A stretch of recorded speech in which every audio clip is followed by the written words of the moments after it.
the state's failure to both prosecute apartheid-era crimes and effectively pursue Zondo Commission State Capture accused is back in the spotlight. We speak to Advocate Glynnis Breytenbach of the Democratic Alliance. Welcome, Glynnis. Hi, good morning. Thank you.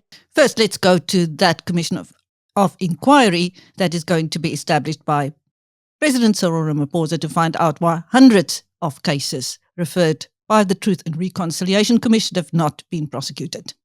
What do you think? Yeah, look, it's concerning, and it's a matter that the Portfolio Committee has grappled with over the years. In the last administration, we had the NPA there to try and explain it. It was not satisfactory.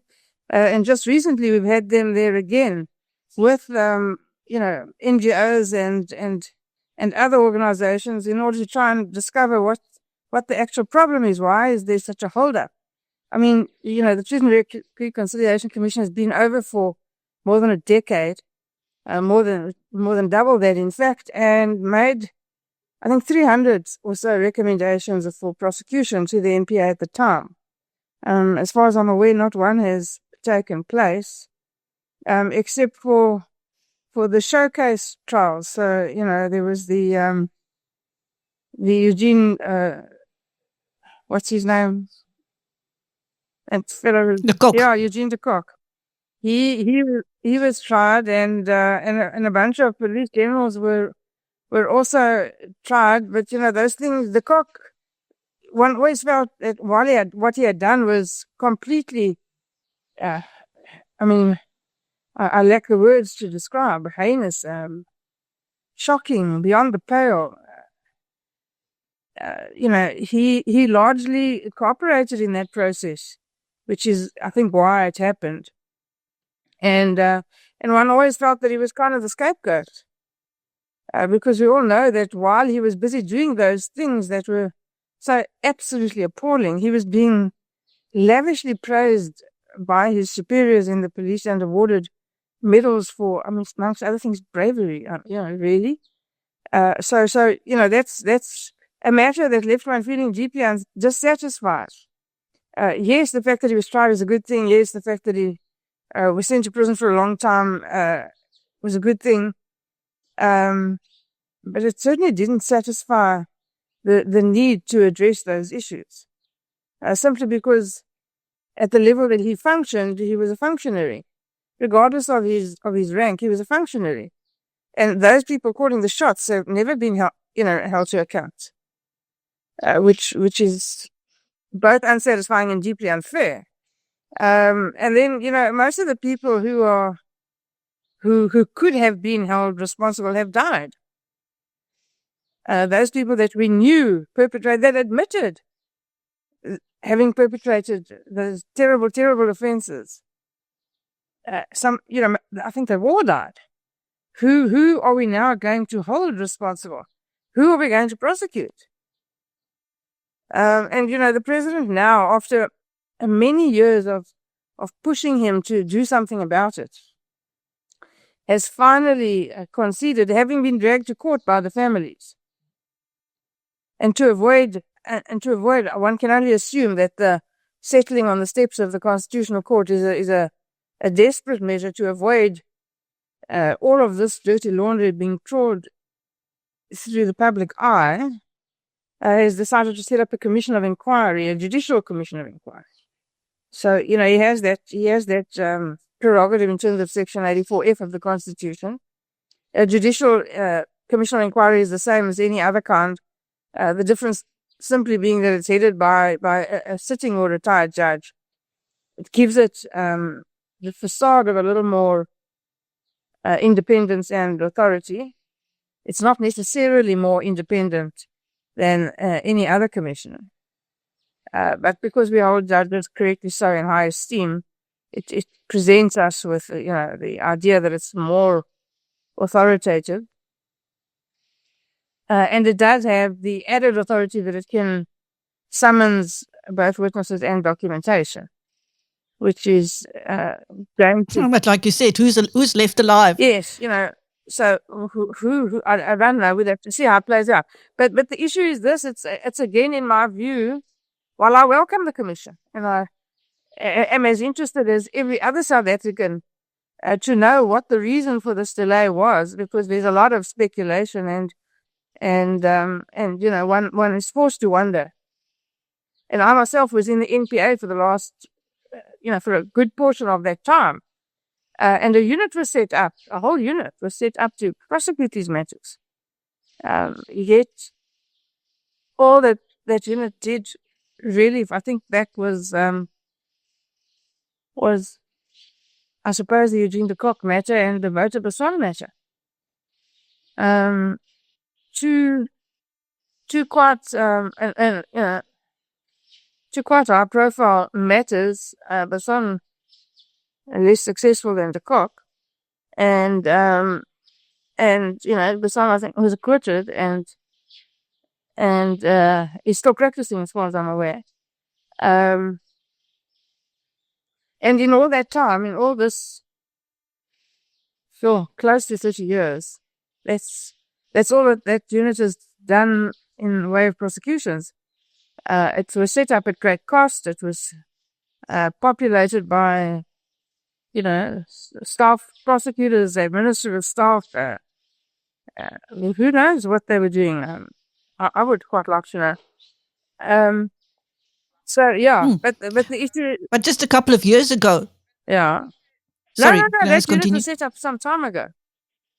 The PCLU in the net. No, but just a couple of years ago, there was another unit, a cold case unit was set up, and they were talking to people about those old TRC cases. Yes, they set up the cold case unit, but I mean, South Africa, again, we hardly have the capacity to prosecute cases that happened yesterday. Where are we going to find the capacity to prosecute cases that happened 30 years ago? The National Prosecuting Authority is, it must be said, sadly not at the moment even prosecuting its core mandate. So, that's an issue that needs to be addressed. And again, it's easy to take an armchair view and say it must be addressed. It's not easy to address. I concede that. It's not a quick fix. I concede that. It's not a job for one woman. I concede that. But that it must be fixed is so. But the rub of the Commission of Inquiry is this, that at the end of it all, having trawled all of this through the public space and having listened to it, and it's going to take a long time. It's going to take, many, one can only assume if you look at Zondo, then, one can assume it's going to take years, not months or weeks. And if it's chaired by a sitting judge, it's going to take a judge out of action that we desperately need. And if it's chaired by a retired judge, it's still going to take up capacity to, you need an evidence leader, you need all of those things that are going to, take away capacity that is desperately needed elsewhere. And at the end of it all, it's going to make recommendations, because that's all it can do. It can't prosecute.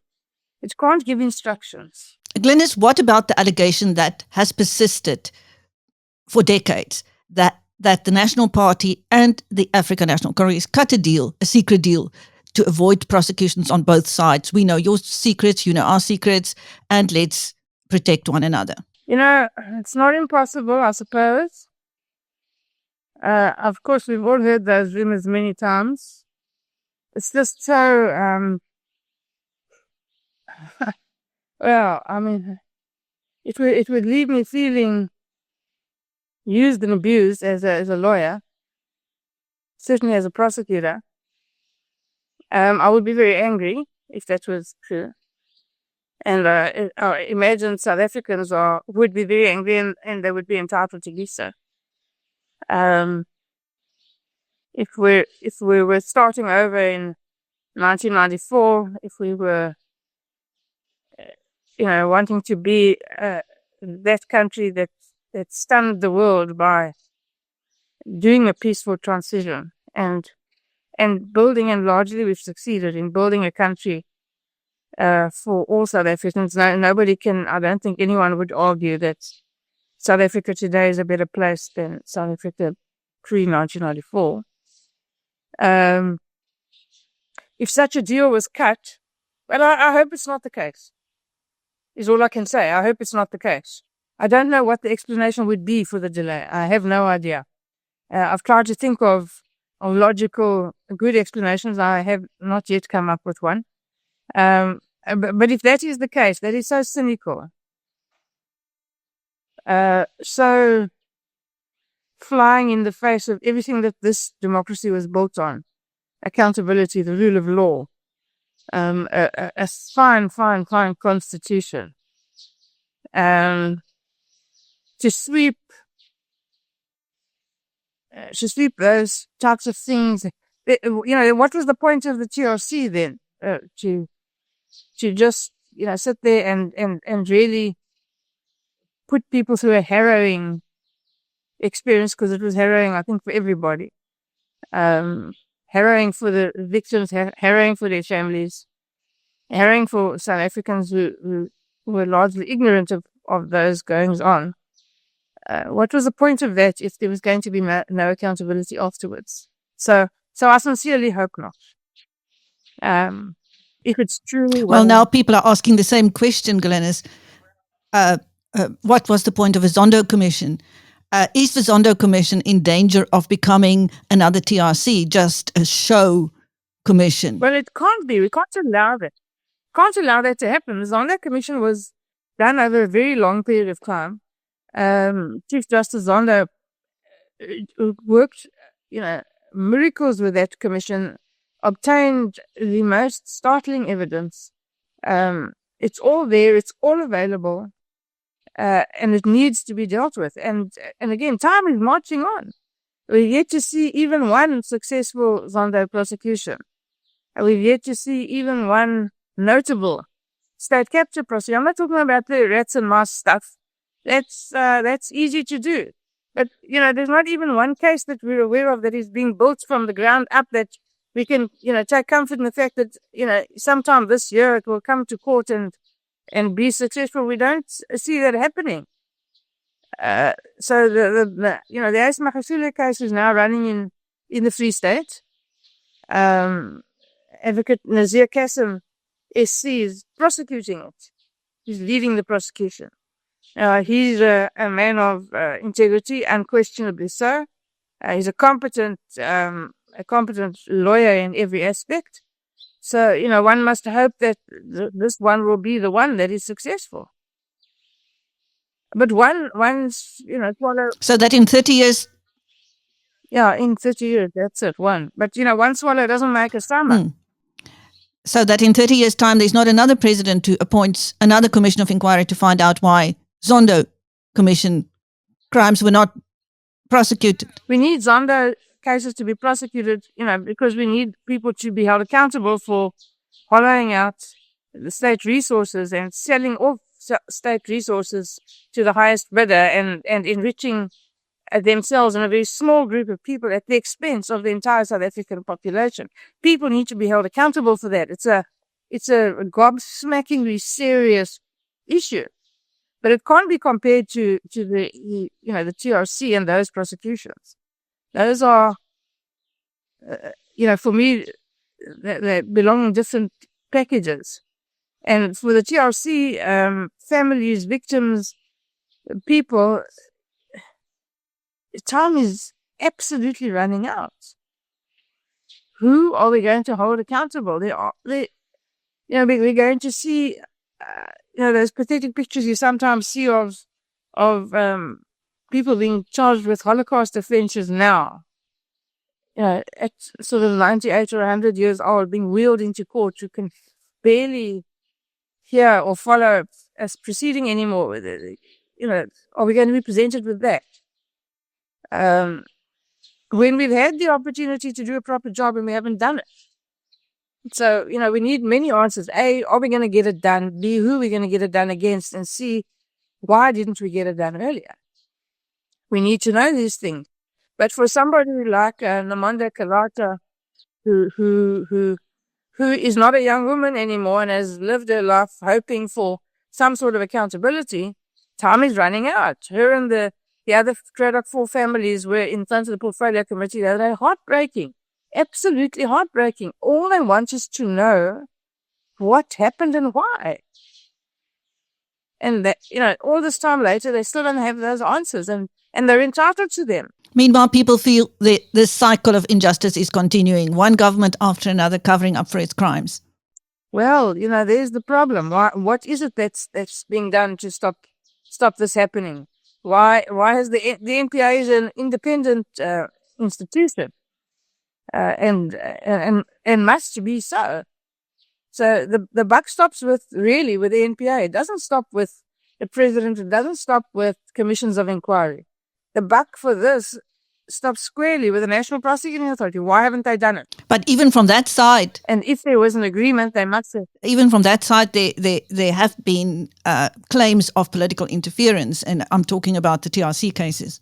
Well, we've invited them many times in the portfolio committee in this administration and the last one to please tell us about political interference, because that's our job. That's something we should be dealing with, and we will. Make no error. We have yet to be informed of any such interference.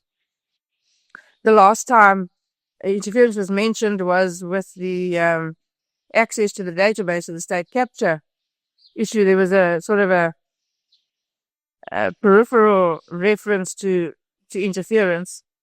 But then the committee, when we asked about it, we told, well, we prefer to keep it in-house because, we don't want to make a fuss. Well, that's just not my approach to things, I'm afraid. So what's the way forward now? Well, we need to put, a bit of pressure on the president, who's now said he's going to set up this commission on inquiry. So let it happen. He wants a few days, a few weeks, as always, to get it done. One would have thought he would have applied his mind to the issue and been ready to roll the moment he announced it, but apparently not. So we need to keep pressure on him to get it done.